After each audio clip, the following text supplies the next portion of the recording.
지금 사랑한다고 말하세요 라는 제목으로 하나님 말씀을 함께 나누겠습니다. 우리가 삶을 살아가면서 이런 생각이 들 때가 있습니다. 그때 만약 그 선택을 했더라면 어땠을까? 지금 더 행복해지지 않았을까? 그런 아쉬운 마음에 지난 날에 대해서 약간의 후회하는 마음이 들 때가 있습니다. 그때 만약 그 선택을 했더라면 지금 더 좋았겠다, 아쉽다라는 삶의 아쉬움이 찾아오는 거죠. 여러분, 그래서 우리는 지금 우리가 살아가는 이 삶의 이 순간에 정말로 최선을 다해야 됩니다. 나중에 후회하지 않도록 오늘 우리에게 주어진 이 삶의 자리에서 최선의 선택을 해야 합니다.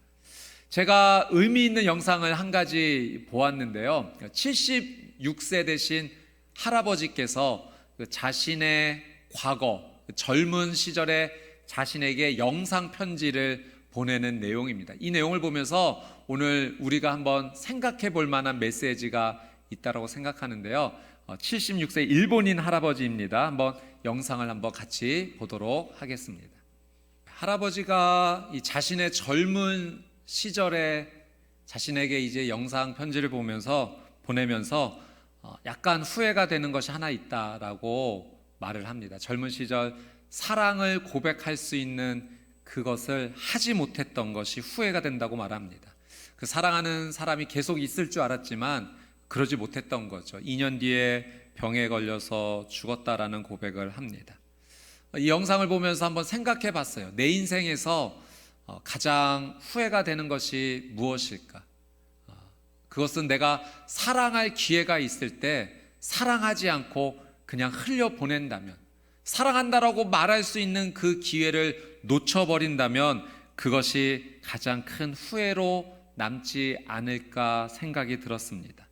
여러분, 사랑하는 사람에게 오늘 바로 지금 내가 사랑한다라고 말해야 된다는 것은 정말 중요한 일입니다.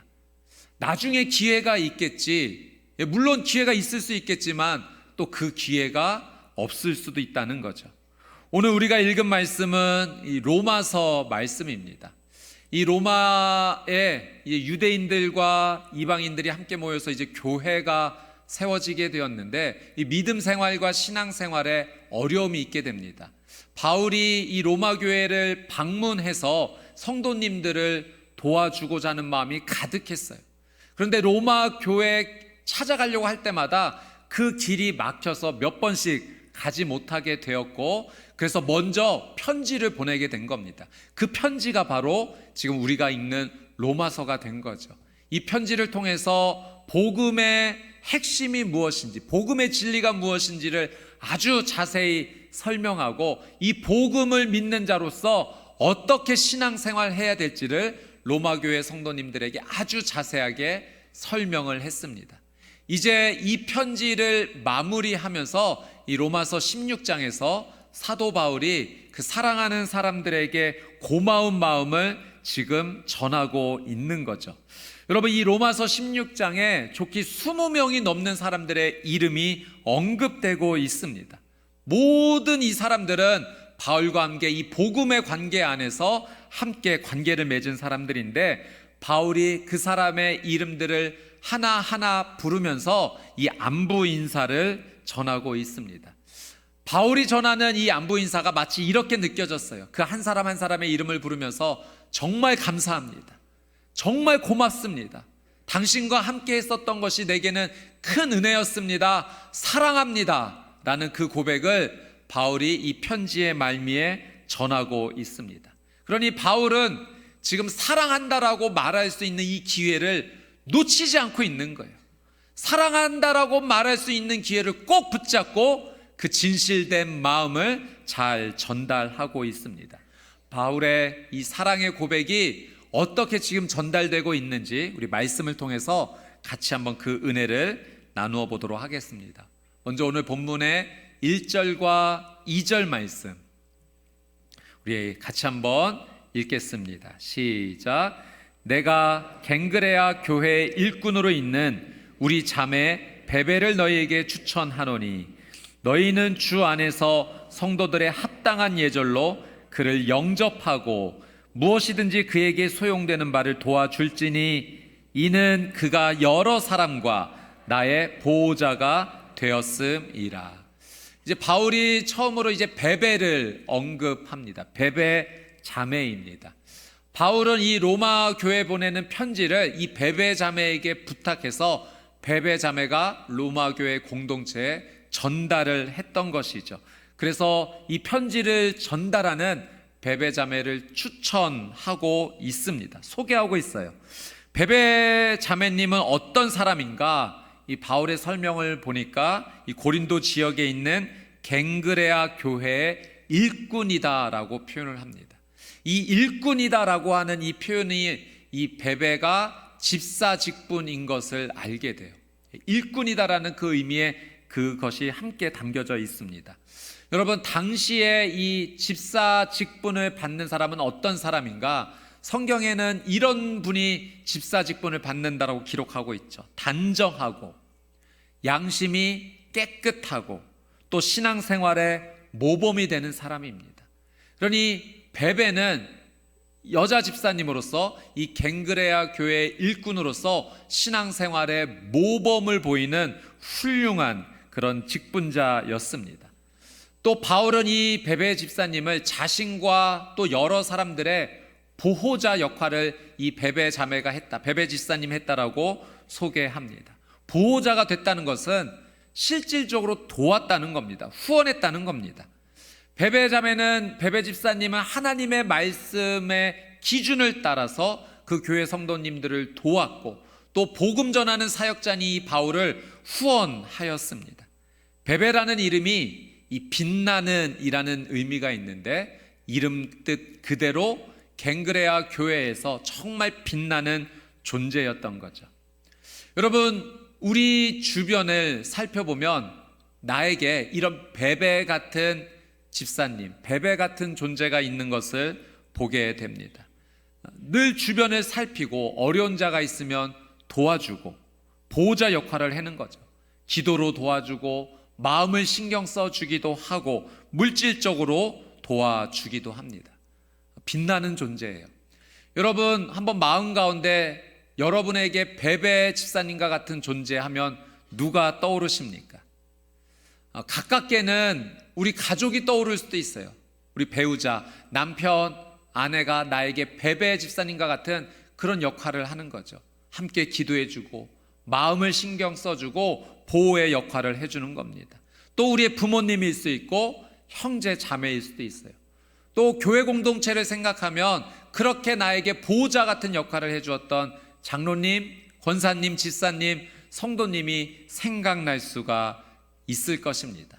여러분, 그런 분들이 마음에 떠오른다면 그 감사와 고마움의 마음을 그냥 간직하고만 있지 말고 오늘 바울이 그렇게 베베 자매를 추천하고 설명하고 인정했던 것처럼 여러분, 나에게 베베 집사님과 같은 그분에게 감사의 마음을 표현하십시오.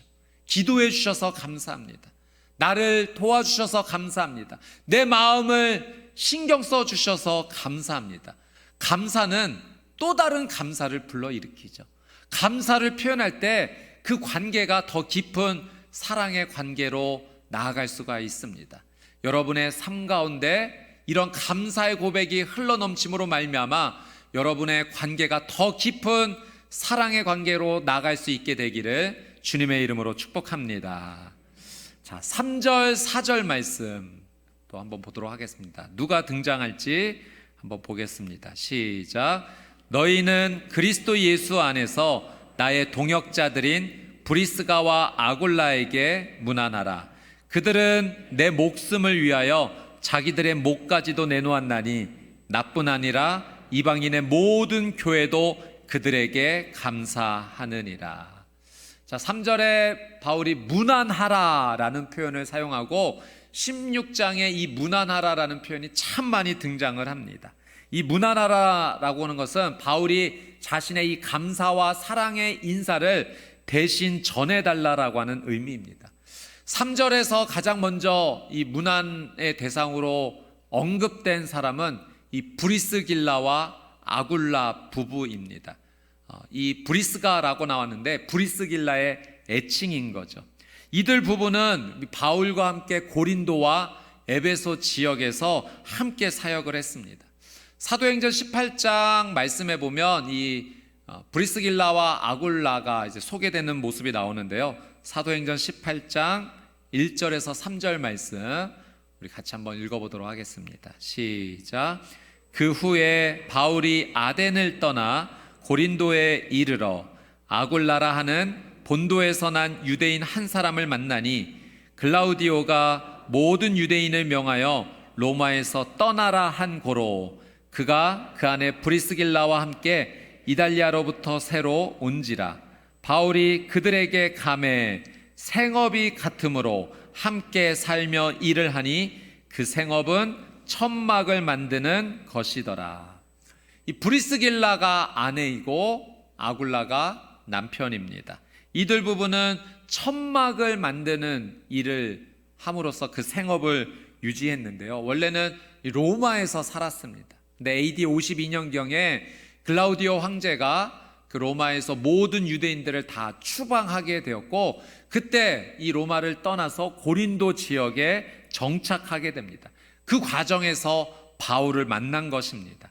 바울도 이 천막을 만드는 일을 했기 때문에 같은 직업 속에서 빨리 서로 친해질 수 있었던 것 같아요. 그리고 그 안에서 복음을 함께 나누면서 믿음의 동역자, 믿음의 친구로서 함께 지냈습니다. 사도 바울은 이들 부부와 마음이 너무나 잘 맞았고 함께하는 것이 너무나 행복했죠. 그래서 바울이 에베소로 가서 사역을 할 때 이들 부부가 함께 동행해 주었을 정도입니다. 오늘 로마서 16장 4절에서 바울이 이들 부부를 언급하면서 고마움을 표현할 때 이런 표현을 사용합니다. 이들이 내 목숨을 위하여 자신의 목까지도 내놓았다는 겁니다. 내 목을 내놓았다라는 이 원문의 표현은요, 이 사형 집행장에서 그 도끼에 자신의 목을 내놓았다라는 의미가 담겨져 있죠. 그러니 바울을 살리기 위해서, 바울의 생명을 지키기 위해서 실제로 자신의 생명의 위험을 감수하면서 이들 부부가 바울을 지켜주고 보호해 주었던 겁니다. 바울은 그 놀라운 사랑을 잊지 못하고 이들 부부에게 사랑의 마음과 감사를 꼭 전해달라 부탁을 하고 있습니다. 둘도 없는 믿음의 친구입니다. 여러분, 우리의 삶에서 친구가 있다라고 하는 것은 중요한 의미가 있어요. 하버드 대학의 사회학과 교수님들이 약 9년 동안 7,000명의 사람을 이렇게 추적을 조사해서 한 가지 연구 결과를 얻었던 것이 무엇이냐면, 친구와 함께 지내는 삶과 친구가 없이 홀로 지내는 삶의 차이점이 있다는 거예요. 친구가 같이 지내는 삶이 친구 없이 사는 삶보다 사망률이 3배나 현저히 낮다는 거죠. 그러니까 여러분, 내 삶에 친구가 있다라고 하는 것은 그냥 단순한 것이 아니라 그 친구를 통해서 내 생명이 보호되고 지켜진다라고 하는 의미가 있습니다. 여러분에게 친구 하면 누가 떠오르십니까? 믿음의 친구 하면 여러분은 누가 떠오르십니까? 지금 바울은 이 브리스길라와 아굴라 부부가 마음 가운데 떠오르는 거예요. 진짜 친구의 특징이라면서 제가 소개된 글을 하나 읽어본 적이 있는데요. 여러분, 한번 이걸 제가 한번 소개해 드릴 때 어떤 사람이 떠오르는지 한번 마음에 품어 보십시오. 진짜 친구는 나의 모든 노력을 응원한다. 진짜 친구는 나의 실수를 용서한다. 진짜 친구는 나의 선택을 존중한다. 진짜 친구는 언제나 연락이 되는 친구이다. 진짜 친구는 나의 비밀을 지켜준다. 진짜 친구는 나의 외모, 옷차림으로 나를 평가하지 않는다. 진짜 친구는 나에게 시간을 내어줄 의향이 있다. 진짜 친구는 내가 기댈 수 있도록 등을 내어준다. 여러분, 떠오르는 분이 계실 거예요. 그러면 그분은 여러분에게 정말 좋은 친구인 거죠. 그분이 떠올랐다라는 것으로 여러분도 지금 그분의 좋은 친구가 되어 있다라는 증거입니다. 왜냐하면 이 친구의 관계를 이루어진 건 일방적이지 않습니다. 나도 그만큼 마음을 흘려보내기 때문에 그도 마음이 흘러 들어오고 함께 좋은 친구가 되는 것이지요.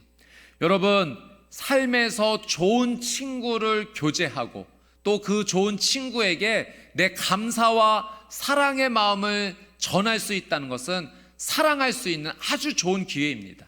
여러분, 좋은 친구에게 마음을 표현하는 귀한 삶이 되시기를 주님의 이름으로 축복합니다.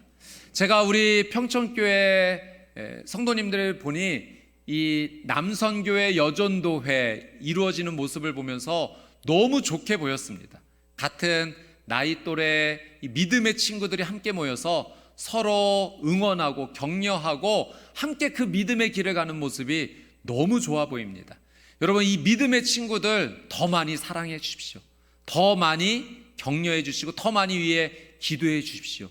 그 친구, 그 믿음의 친구가 내 생명을 지켜주는 귀한 존재입니다.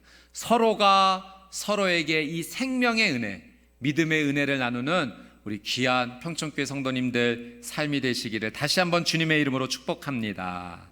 자, 5절 말씀 같이 한번 읽습니다. 시작. 내가 사랑하는 에베네도에게 문안하라. 그는 아시아에서 그리스도께 처음 맺은 열매니라. 자, 에베네도를 바울이 언급합니다. 그에게 사랑의 마음, 감사를 꼭 전해달라라고 이야기합니다. 에베네도는 누구인가? 아시아에서 처음으로 예수님을 믿은, 복음을 믿은 첫 열매이다라고 표현합니다. 바울이 말한 이 아시아는 지금 우리의 아시아 지역이 아니고요, 이 당시 로마령 지배하의 지역입니다. 바울이 지금 언급하고 있는 부분은 현재로 말하면 터키, 튀르키의 극서쪽인데요, 이 성경의 에베소 지역입니다. 바울이 이 에베소에서 복음을 전했을 때 가장 먼저 예수님을 믿었던 사람, 그 복음의 열매가 되었던, 복음의 문을 열었던 사람이 바로 이 에베네도였던 겁니다. 바울은 이 에베네도를 잊지 않고 기억하며 그에게 사랑의 마음을 전하고 있습니다. 첫 열매라는 것이 굉장히 의미가 있죠. 한 나무에서 그 첫 열매가 열렸다는 것은 그 나무에서 열매가 그거 하나로 그치지 않는다는 거예요. 그 열매의 뒤를 따라서 수많은 열매들이 열린다라고 하는 증거가 첫 열매입니다. 에베네도가 그 지역에서 첫 열매가 되었다는 것은 이제 에베네도를 통해서 복음의 열매가 더욱더 확장된다라고 하는 의미이죠. 바울은 그런 의미에서 에베네도를 기억했던 거예요. 처음으로 복음을 받아들였던 사람, 그리고 그 복음의 은혜를 계속해서 흘려보냈던 사람, 바울은 기억하고 있는 겁니다.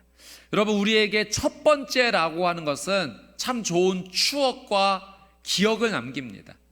여러분, 가정에서 우리의 자녀들이 이렇게 귀하게 아름답게 태어났는데 모든 자녀가 다 귀하고 사랑스러운 것이 맞습니다. 근데 첫 번째 자녀가 태어났을 때 그 기쁨, 설레임의 감동이 있지 않습니까? 이 첫 번째가 주는 특별한 감격이 있는 거죠. 우리의 삶에서 그 첫 번째 기억들이 있어요. 내가 원했던 학교에 들어가게 된 그 첫 번째 기억, 또는 첫 번째 직장, 또 교회 안에서의 또 내가 만났던 처음으로 교제했던 사람, 첫 구역 식구들, 우리에게 다가오는 이 첫 열매의 기억들이 우리에게는 있습니다. 여러분, 그 첫 열매의 관계를 기억하시고 또 기도해 주시고 또 그 첫 열매의 관계에서 계속 아름다운 관계를 맺으십시오. 감사하다라고 말하십시오. 축복해 주십시오. 그러면 이 열매로 그치지 않고 더 풍성한 열매가 계속해서 뒤따라오는 것입니다. 저는 여러분의 삶 가운데 이 열매가 계속해서 이어지시게 되기를, 더 풍성하게 되기를 주님의 이름으로 축복합니다. 자, 7절 말씀 같이 읽겠습니다. 시작. 내 친척이요 나와 함께 갇혔던 안드로니고와 유니아에게 문안하라. 그들은 사도들에게 존중이 여겨지고 또한 나보다 먼저 그리스도 안에 있는 자라. 자, 바울이 언급하는 사람은 안드로니고와 유니아입니다. 이 안드로니고와 유니아는 어떤 사람인가? 바울이 내 친척이다라고 표현해요. 이 친척은 가족이라는 의미가 있죠. 조금 더 확장되면 같은 동족이라는 의미입니다. 안드로니고와 유니아는 이제 바울에게는 아주 각별하게 가까웠던 사이였던 거예요. 내 가족, 내 친척, 같은 동족이라고 분명하게 언급하기 때문이죠. 어느 정도로 각별했는가? 바울과 함께 감옥에 갇힐 정도로. 바울이 당시에 이 복음을 전하는 것으로 핍박을 받아서 감옥에 갇히는 일이 있게 되었는데, 이 안드로니고와 유니아도 그 일로 인해서 함께 감옥에 갈 정도로 바울에게는 특별한 기억이 함께 있는 가족인, 함께하는 자였던 것입니다. 여러분, 이 7절 후반절에 보니까 이 안드로니고와 유니아가 사도들에게 존중을 받는 자다라고 이들을 설명하고 있고요, 또 자신보다 먼저 그리스도 안에 있었다라고 설명합니다. 그러니까 바울보다 먼저 복음을 믿었던 사람이에요. 예수님을 구원자로 믿었던 사람들입니다. 여러분, 이 안드로니고와 유니아가 먼저 예수님을 믿고 어떻게 했을까요? 바울을 위해서 기도했을 거예요. 그 당시 바울이 예수님을 믿지 않는 상황 속에서 오히려 예수님 믿는 사람들 잡아다가 핍박하고 있을 때 그 바울을 위해서 기도했던 사람들이 바로 이 안드로니고와 유니아입니다. 여러분, 우리도 그렇지 않습니까? 우리가 먼저 예수님을 믿게 되고 이 생명의 놀라운 은혜를 잊게 되면 잘됐다, 나만 믿고 말하지, 그게 안 되잖아요. 가족을 위해서 더 우리가 기도하고 친구를 위해서 더 간절히 기도하지 않습니까? 그러니까 안드로니고와 유니아의 간절한 기도, 바울을 위한 중보 기도가 분명히 있었다는 거죠. 바울이 이렇게 복음 전도자로 나올 수 있었던 것은 이들의 기도가 있었고, 이들의 기도를 하나님께서 응답해 주신 것입니다. 여러분, 우리가 예수님을 믿기까지 가만히 생각해 보면 이건 그냥 된 일이 아니에요. 우연이 아닙니다. 하나님의 놀라운 섭리가 있었어요. 특별히 여러분, 이 복음은 관계를 통해서 전달되는 겁니다. 이 복음은 사랑을 통해서 전달되는 거예요. 내가 예수님을 믿기까지 나를 위해 먼저 기도해 준 사랑이 있었던 겁니다. 그리고 나에게 그 복음을 전해주는 그 헌신의 사랑이 있었던 거예요. 그래서 나에게 복음이 전달되어졌고 복음의 놀라운 은혜가 나의 삶 가운데 있었던 거죠. 어쩌면 우리는 나를 위해 기도해 주었던 사람들을 우리가 다 모를 수가 있습니다. 그런데 이런 생각을 해봐요. 나중에 우리가 천국에 가면 알게 될 거예요. 아, 이분이 나를 위해서 이렇게 기도해 주셨구나. 그때는 명백하게 우리가 알게 될 거예요. 그때 바울이 지금 이 안드로니고와 유니아에게 감사 고백했듯이 우리도 감사하게 될 겁니다. 나를 위해서 기도해 주셔서 감사합니다. 나에게 이런 복음을 전해 주셔서 감사합니다. 그것이 우리의 가족일 수도 있고, 우리의 이웃일 수도 있고, 친구일 수도 있고, 선생님일 수도 있고, 우리는 그 놀라운 복음의 은혜 앞에 분명히 감사를 표현하게 될 것입니다. 여러분, 우리가 나중에 가서 또 그렇게 할 것이지만 지금 삶의 자리에서 내가 이런 놀라운 은혜를 입게 된 것을 기억하면서 나를 위해 먼저 기도해 주었던 사람, 나에게 복음을 전해 주었던 사람 잊지 말고 여러분도 기억하고 사랑해 주십시오. 그 마음을 고백하며 나아갈 때 우리의 믿음 생활은 더 풍성한 하나님의 놀라운 은혜가 가득하게 될 줄 믿습니다. 자, 마지막으로 13절 말씀 읽겠습니다. 시작. 주 안에서 택하심을 입은 루포와 그의 어머니에게 문안하라. 그의 어머니는 곧 내 어머니니라. 루포라는 이름이 등장합니다.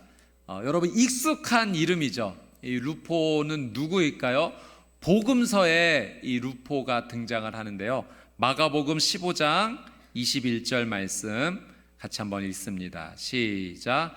마침 알렉산더와 루포의 아버지인 구레네 사람 시몬이 시골로부터 와서 지나가는데 그들이 그를 억지로 같이 가게 하여 예수의 십자가를 지우고. 여러분, 예수님께서 골고다 언덕을 올라가실 때, 그 십자가를 지고 올라가실 때 너무나 힘겨워서 대신 예수님의 십자가를 지고 간 사람이 있어요. 그때는 억지로 지었죠. 구레네 사람 시몬입니다. 이 시몬의 자녀가 알렉산더와 루포였던 거죠. 그들이 예수님을 믿게 된 겁니다. 복음을 받아들이게 된 것이고, 그리고 바울이 복음 전하는 사역에 있어서 이 루포와 그의 어머니가, 그러니까 구레네 사람 시몬의 아내인 거죠, 바울의 사역을 적극적으로 지지하고 도와주었던 거예요. 바울이 느꼈을 때 이 루포의 어머니가 자신에게 한 것은 마치 내 어머니가 나에게 한 것과 같다라고 여길 정도로, 그래서 이 루포의 어머니를 향해서 그는 곧 내 어머니다라고 소개하고 있는 겁니다. 바울이 복음 전하는 사역을 위해서 눈물로 함께 기도해 주었고, 그의 복음 사역을 적극적으로 지지해 주었고 후원해 주었던 것입니다. 여러분, 바울이 이렇게 복음 전하는 사역을 귀하게 감당했을 때 오롯이 혼자의 힘으로만 한 것은 아닙니다. 바울이 이렇게 감사의 고백을 전하는 사람들의 삶을 보면 바울을 위해서 함께 기도해 주는 사람들이 있었어요. 때로는 바울이 걸어가는 그 길을 함께 걸어가 주었던 겁니다. 에베소에도 함께 동행해 주었고, 감옥 갈 일이 있으면 함께 그 자리도 해 주었던 거죠. 또 묵묵히 뒤에서도 기도해 주었고, 여러 가지 방법으로 적극적으로 지원해 주었고 사랑해 주었기 때문에 바울이 이 귀한 사역을 감당할 수 있었던 거죠. 로마 교회의 그 편지를 마무리하면서 참 고마운 사람, 사랑하는 사람을 잊지 않고 바울이 사랑한다라고 지금 말하는 것입니다. 여러분, 우리의 삶도 마찬가지예요. 내 삶이 여기까지 올 수 있었던 것은 첫 번째로는 하나님 주신 놀라운 은혜입니다. 하나님의 은혜 없이는 우리가 여기까지 오지 못했을 거예요. 그리고 하나님께서 내가 여기까지 믿음 생활 할 수 있도록 나를 위해 사람을 붙여주셨어요. 나를 위해 기도해 주는 사람이 있었고, 나와 함께 묵묵히 걸어주는 사람도 있었고, 그 복음을 사랑의 관계 안에서 전해주며 함께 주었던 그 지지자들이 있었던 겁니다. 여러분, 내 삶의 주변에서 그토록 나를 사랑해 주었던 사람들을 기억하고 또 그들에게 감사를 전하는 것은 우리가 살아가는 지금 이 자리에서 반드시 해야 할 일인 거죠. 지금 사랑한다라고 말해야 됩니다. 나중에 말해야지 했다가는 그 사랑의 고백의 기회를 놓칠 수도 있는 겁니다. 제가 감동이 되는 영상을 하나 보았는데요, 사랑하는 관계 속에서 이 사랑한다라고 표현하는 것이 정말로 큰 축복이고 선물이구나, 이것이 말로 전달되든 행동으로 전달되든 사랑할 기회가 있을 때, 사랑한다라고 말하고 있을 때 그 사랑을 말해야겠구나라고 느끼게 되었습니다. 이 영상 짧게 한번 보고 오늘 말씀을 마무리하도록 하겠습니다. 표현은 여러 가지로 할 수 있지만 사랑한다라고 말할 수 있을 때 사랑하는 거는 참 필요합니다. 영상에서 이제 이동우 씨가 이제 실명으로 힘들어졌을 때 그 답답한 마음에 그 표현되었던 것들을 그때는 그냥 묵묵히 받아주었던 거죠. 기다려주는 사랑으로 받아주었고, 또 상황별로 있어서 아빠가 이제 라디오 그만하게 됐어, 그랬을 때 그 아빠를 향한 신뢰 마음이 있었기 때문에 그래서 라는 표현이 또 사랑으로 전달이 됐던 겁니다. 또 아빠와 함께 단둘이 여행 갈 수 있으면 이제 제가 할 수 있을 것 같아요 라는 그 사랑의 마음을 이제 표현한 거죠. 우리가 사랑할 수 있을 때 그 사랑의 기회를 놓치지 않고 사랑한다라고 말하면 그 사랑 안에서는 참 많은 일들이 다시 새롭게 시작이 될 수 있습니다. 그러니까 오늘 말씀에서 사도 바울이 그 사랑하는 사람들에게 그 진심의 마음을 담아서 표현한 거예요. 나의 보호자가 되어주셔서 감사합니다. 나의 믿음의 친구가 되어주셔서 감사합니다. 나의 복음의 첫 열매가 되어주셔서 감사합니다. 나를 위해 끝까지 기도해 주셔서 감사합니다. 나를 지지하고 격려해 주셔서 감사합니다.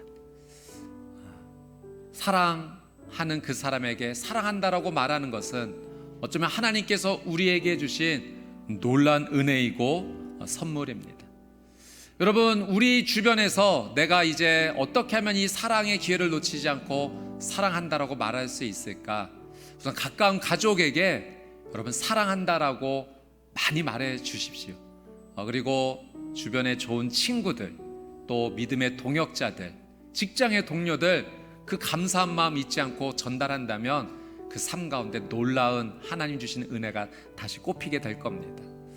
또 한 가지, 우리가 사랑을 줄 수 있는 가장 좋은 것 중에 하나는 아직 예수님 믿지 않는 사람에게 복음을 소개하는 겁니다. 사도 바울도 사실은 그랬죠.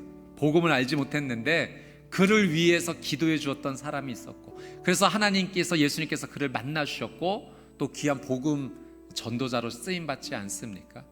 우리가 복음을 전해주는 것은 생명을 전달하는 거예요. 예수님을 믿으면 영원한 생명에 참여할 수 있기 때문에 우리가 그 영원한 생명을 소개해 주는 것이죠. 우리 평촌교회가 4월 9일 날, 이번 부활주일 날 새생명 축제를 함께 하고자 합니다. 예수님 부활하신 이 놀라운 은혜를 우리가 기억하면서, 복음이지 않습니까? 이 복음의 자리에 내 사랑하는 사람들을 초청하는 겁니다. 그래서 여러분, 오늘 주보에 여러분 이 새생명 축제 사랑 플러스 사랑을 더해주는 건데요, 태신자 적을 수 있는 난이 있습니다. 한번 지금 적는 시간을 한번 가져보도록 할게요. 그래서 여러분 기억나시는 사람, 또 꼭 전도하고 싶은 그분을 적으시면 되는 거예요. 가족도 되고 직장의 동료, 이웃도 좋습니다. 그리고 만약 그 4월 9일 날 꼭 데려오지 못하더라도 괜찮아요. 복음 전하고 싶은 분 있으면 적어 주십시오. 우리가 함께 기도하기 원합니다. 교회가 같이 기도하기 원해요. 혹시 펜이 필요하시면은 우리 안내위원들께서 펜을 전달해 주시겠습니다.